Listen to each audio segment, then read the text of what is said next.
Hey guys, I'm Matt. And I'm Bailey, and welcome back to our channel. I know it's been quite some time since we posted last, and we have a lot of exciting things to update you guys on, but we've just been really busy with everything going on, and we just want to say thanks for sticking around and subscribing to our channel. If you're new here and you like today's video, make sure to give it a thumbs up, as well as hit that subscribe button down below. It really means the world to us when you guys support our channel, and we've got a lot of fun and exciting things coming your way, so make sure you subscribe so you don't miss anything. So without further ado, let's just get into today's update video and everything that we need to share with you guys.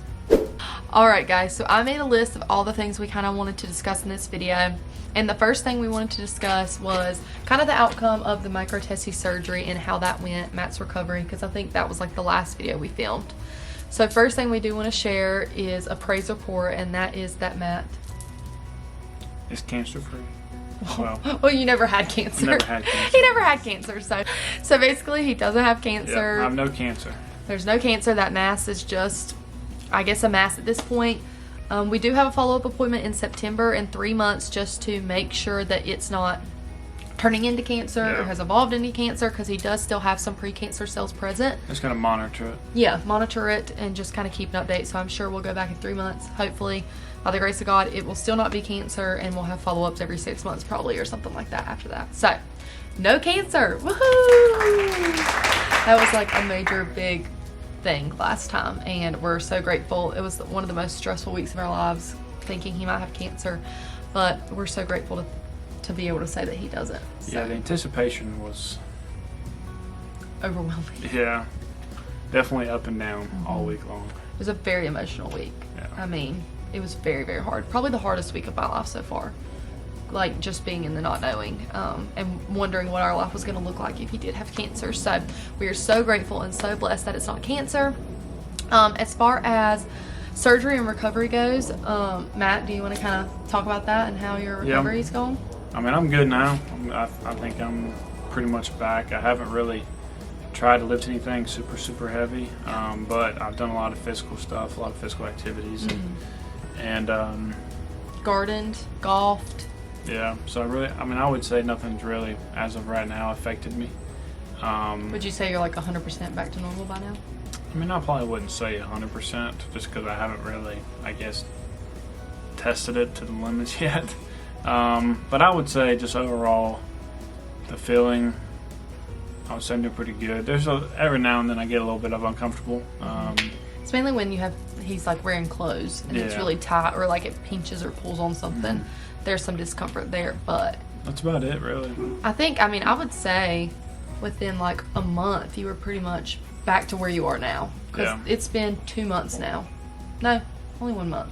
It's been like a month and a couple weeks since the surgery, and I would say after like a week, 2 weeks, more like 2 weeks, you were pretty much back to normal. Yeah. And starting to really do what you would normally do on a daily basis. Like you said, you haven't pushed the limits, but I personally was very surprised and shocked at how well recovery went and how quickly he did bounce back. The first week was definitely obviously really hard, but after that first week mark, I feel like he really started to go uphill. It's definitely a lot easier than we thought it was going to be. Yeah. Do you think, you were super scared to go through that? Or like, would you say that it met your expectations and it was as scary, or it was way easier than you expected? It wasn't as scary as I thought it was going to be. I was definitely thinking it was going to be worse than it was. So I mean, that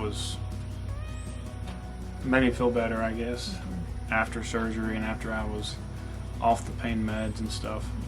Maybe we prepared so much for the worst that it made it a lot easier, but overall I was quite surprised with how simple it was, because it was still a very big surgery and ordeal, and he definitely was swollen and really sore for a while, but I think a lot of people online kind of made it out to be a lot more severe than it actually is, and some people go through, and everyone's experience is different. Yes, everyone's experience is different, so this is just our experience, but overall it went really well. So I would definitely say a bag of peas was very helpful. And I would also say, if you're in a similar position to us and a microtese is maybe your next step, I would say go for it.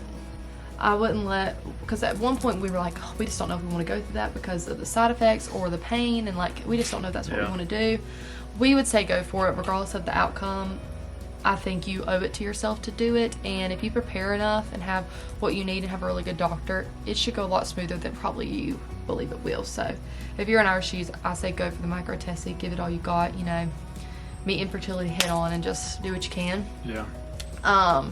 As far as the Microtese surgery outcomes and everything, when we were at the surgery center, it was told us that they had not found any sperm. Later that day, we had figured out that they did locate sperm, not many, but there was some. And our doctor went ahead and froze a lot of the tissue for IVF in the future, since they had found sperm within the tissue on the left testicle. They still have not found any on the right testicle, but the left testicle they did find sperm. So we waited a couple weeks, and what our surgeon did was he took the, like, say there's like 100% of the stuff that they froze, and he separated it in two different sections, the 60% and the 40%. They froze it, and they were going to thaw out that 40% to see how it survived the thaw and see what kind of sperm quality we had after that thaw to decide if moving forward with IVF would be a good idea. So about 2 weeks later, they ended up thawing out that 40%, and they did end up still finding sperm, and I think some decent quality sperm. And he did recommend, well, wouldn't say he recommended. He was just like, you know, if y'all want to give IVF a try, you know, we've got sperm, go for it, basically. Yeah. He did mention to us that if we wanted to use donor sperm, we should probably go ahead and decide on that, because it would save us some money than going through, you know, IVF with donor in the future. Personally, Matt and I, donor's just not really what we want to do. We're working on some other things behind the scenes that we'll talk to you guys about probably at the end of this month. We just don't feel like donor sperm is personally the way we're going to grow our family. No shame to anyone who does. It's just not right for us. So we are deciding to move forward with a round of IVF with strictly the frozen Microtese sperm, and then Matt is also going to give a sample that day, because they have been able to locate sperm in his ejaculate before, and we're going to cross our fingers and hope that with all that we'll be able to fertilize my eggs. Hopefully all of them. If not, they're going to freeze whatever eggs of mine are not fertilized with his sperm, but we're crossing our fingers and hopeful that we'll have plenty of sperm and we'll be able to fertilize them all. It's nerve-wracking because obviously IVF's never guaranteed, especially in our scenario. We're putting a lot of money into something that we're putting a lot of money into something that could potentially not work, but I feel like at least that God's gotten us this far, and he, even though we continue to be met with roadblocks, he continues to get us, open more doors.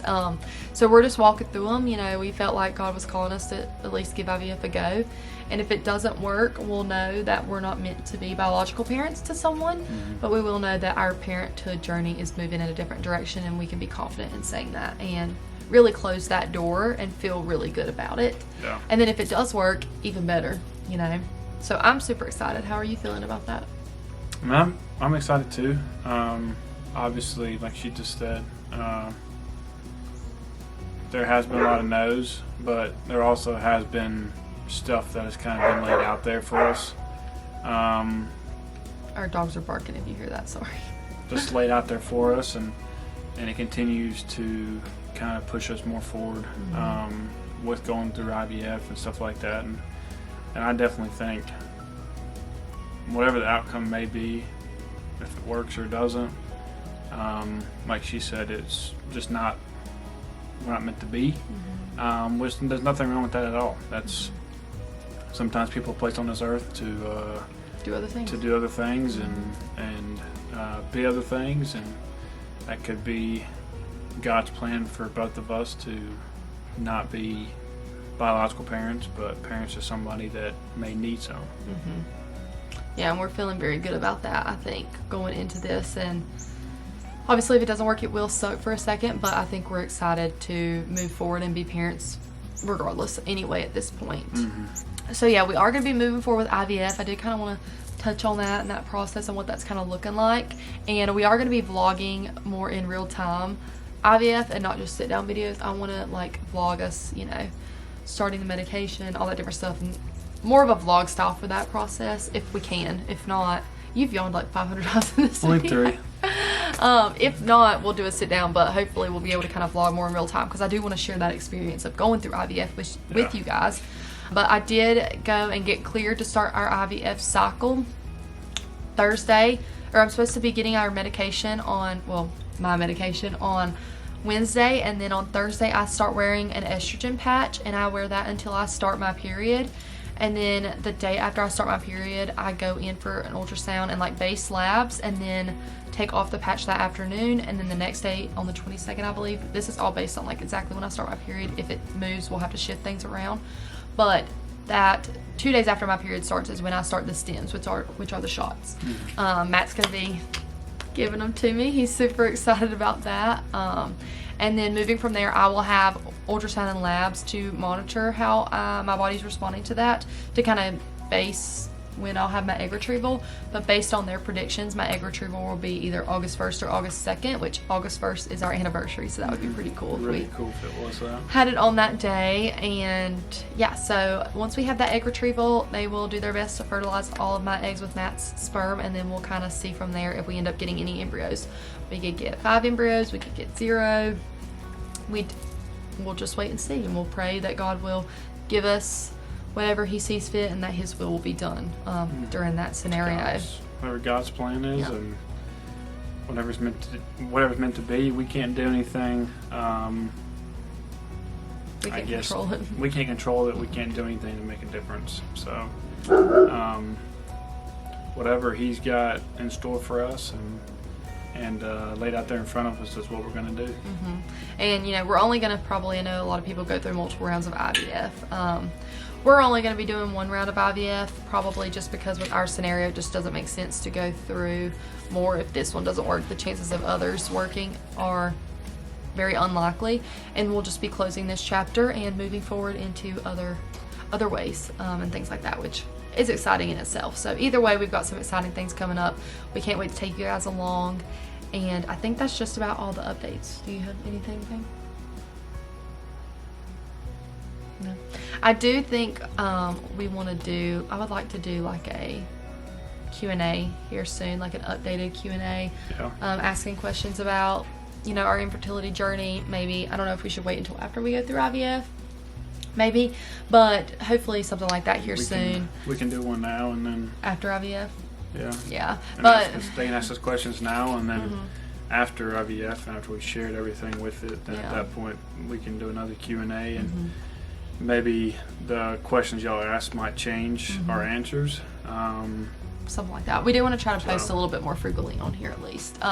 We also post a lot on TikTok, and I post a lot more live updates on TikTok. Like the day something happens, I'll make a TikTok. So if you don't already, you should follow us on TikTok. It's at @MattandBailey_, I believe. I'll put it up here on the screen. And then also, you should follow me on Instagram. It's @TheBaileyWilliams, because if we do a Q&A, I'll probably put like a question box on that. You can go ahead and ask questions down below if you have any, and we'll bank that for that video. But definitely go ahead and follow us over on those 2 platforms as well, because you really will get more live, in real time updates on there. So we just want to say we love you guys, and thank you so much for supporting us and our journey. We hope, if anything, this can make you feel less alone in your own infertility journey, or whatever journey that you're going through in life that's really hard and difficult, and just show you that you can get through anything, especially with God on your side. And we love you guys. Hope you have a great day, and thank you for watching. Bye.